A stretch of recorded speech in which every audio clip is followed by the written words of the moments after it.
Okay, I am back with more on this future self question, because it's just my favorite and I have so much more to say on this. So I'm doing a little bonus one.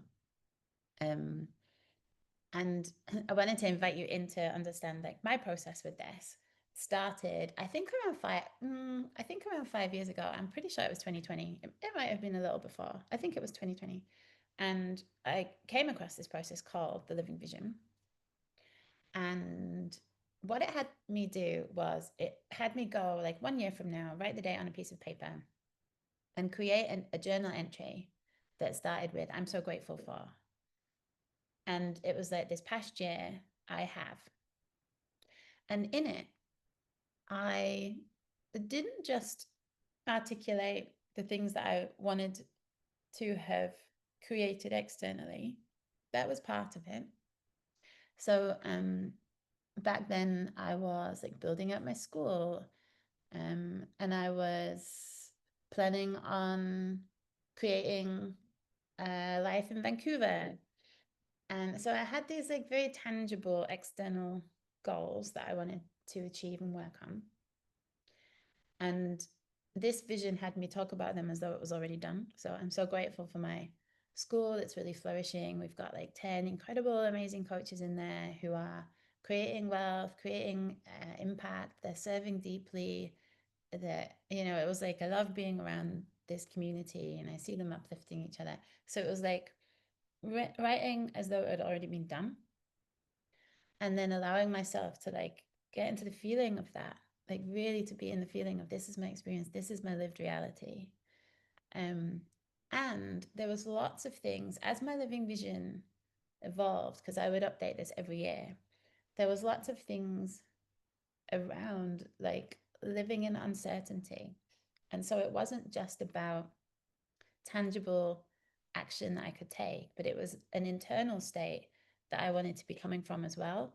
And so I would have things in there like, I'm so grateful for seeing through the illusion of the lies that I tell myself. I'm so grateful. I'm so grateful for letting go. I'm so grateful for letting go, letting go, letting go.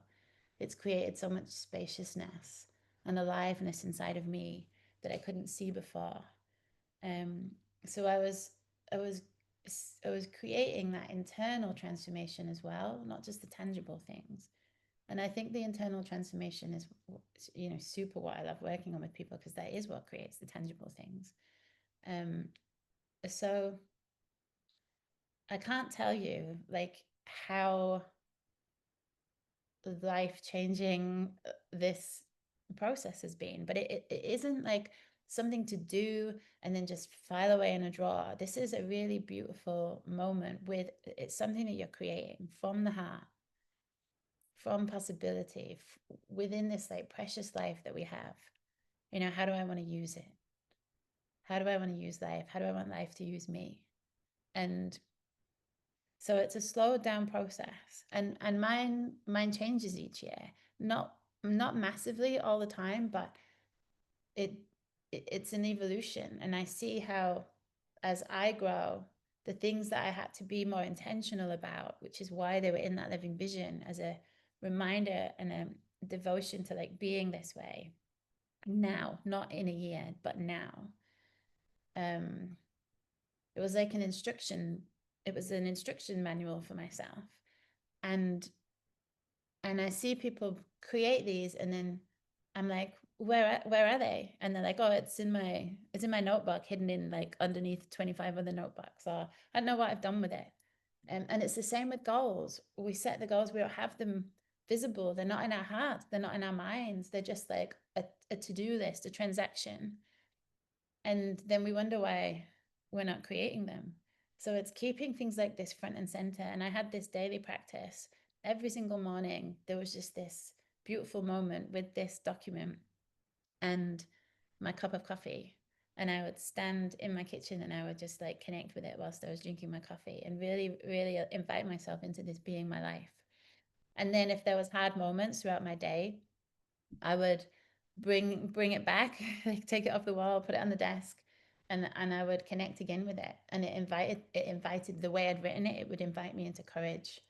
And it would, because integrity is such a value of mine. Like if there's something I'm saying I'm doing and I'm not doing it because it feels scary, it's like integrity is so high on my priority list that, you know, I'm going to find the courage to do this, and I'm not going to lead with my feeling. And yeah, that, you know, I remember sitting here and I remember thinking, Lisa, are you living this? Like this thing on here says about Vancouver. I love my life in Vancouver. And are you actually being that this is going to happen by this date? And my answer in that moment was no. I'm being indecisive. I'm not going for it. I just did a video on things that I've not gone for, or a question on what is it you've not gone for.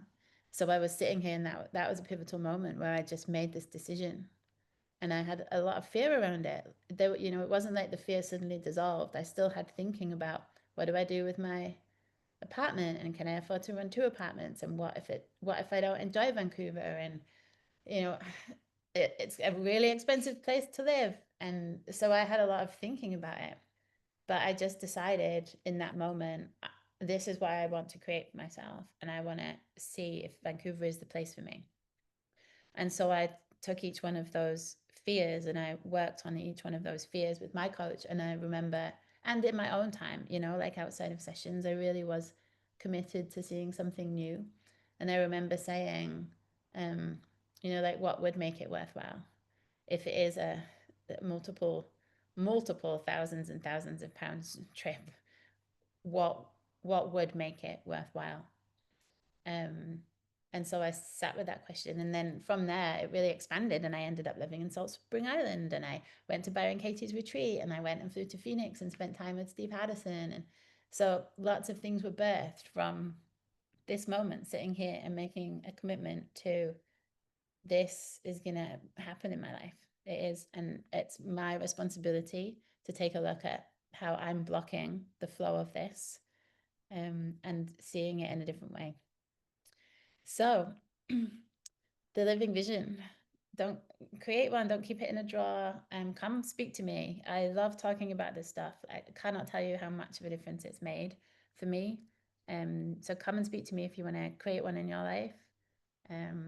If you want to know more about anything that I've shared in this video, or anything that I haven't shared in this video that you're curious about, just let me know. I love talking about this stuff. So I'm here. My door is open.